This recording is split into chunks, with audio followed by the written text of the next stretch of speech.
Vamos agora à quarta questão do exame 71. A quarta questão, nós temos o enunciado dela aqui, ó. Quais das seguintes alternativas são instruções create table válidas? Escolha 3. Então, apenas uma é falsa, as outras 3 são verdadeiras. Ao invés de analisar isso daqui, o que demoraria mais tempo, a gente pode treinar isso em laboratório. O que a gente pode fazer? Eu pego esses comandos, jogo lá no SQL Developer e apenas testo eles. Isso é um jeito muito fácil de encontrar a resposta correta. Então eu vou fazendo um por um e vou explicando.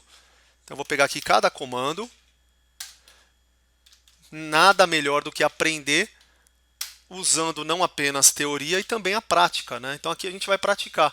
Ó, primeiro comando, create table int pedido, id, que seria o nome da coluna do tipo number, e name, que é o nome da segunda coluna, varchar2 30.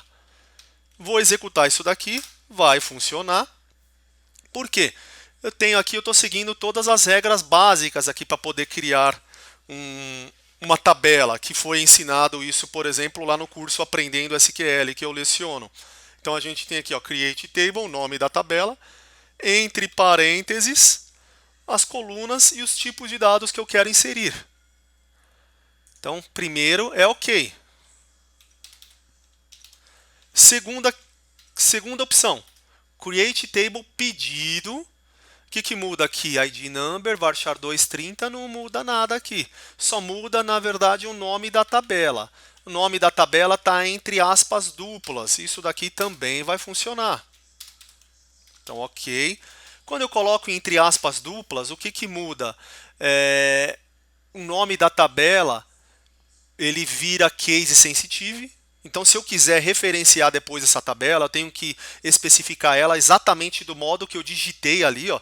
Se eu fizer select asterisco from pedido, tudo minúsculo, vai dizer que não existe essa tabela.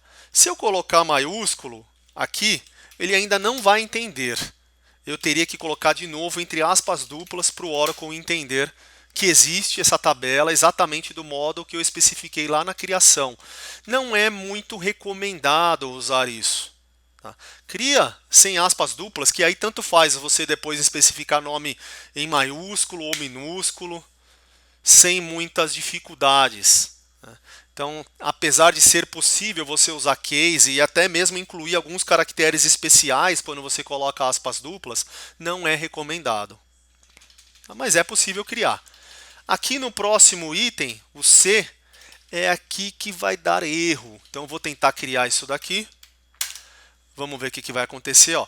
Invalid character. Por quê? O primeiro caractere do nome da tabela é um caractere especial não permitido, o dólar. Então, ele não deixa. Se eu colocasse isso daqui no final, aí seria possível.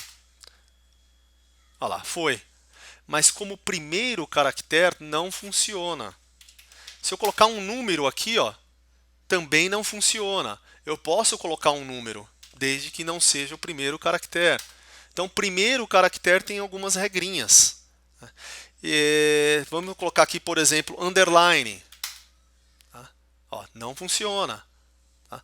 Então, o ideal é que você comece com uma letra e use caractere especial depois. E dependendo do caractere especial que você usa, você teria que criar entre aspas duplas. Por exemplo, para colocar um espaço em branco. Se eu quero colocar, por exemplo, criar uma tabela chamada item pedido com espaço em branco, é possível, desde que eu coloque entre aspas duplas, mas não recomendo fazer isso. Então, voltando aqui ao comando original, essa daqui seria não OK. E o quarto item, ó, não tem nada de especial aqui no nome da tabela e nas colunas, no quarto item, no item D. Item pedido com underline. Underline é um caractere muito comum.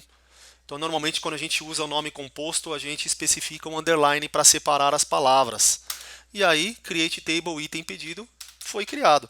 Se eu fizer um select aqui nela, tanto faz eu colocar maiúsculo ou minúsculo, o Oracle vai entender que existe essa tabela. Ó, select asterisco from item pedido, retornou aqui vazio, né, porque não existem dados, mas o comando executou com sucesso. E aqui, ó, item pedido maiúsculo também vai funcionar. Então, a resposta correta a essa pergunta é A, B e D. Ok? Qualquer dúvida, só deixar um comentário aí no vídeo. Obrigado.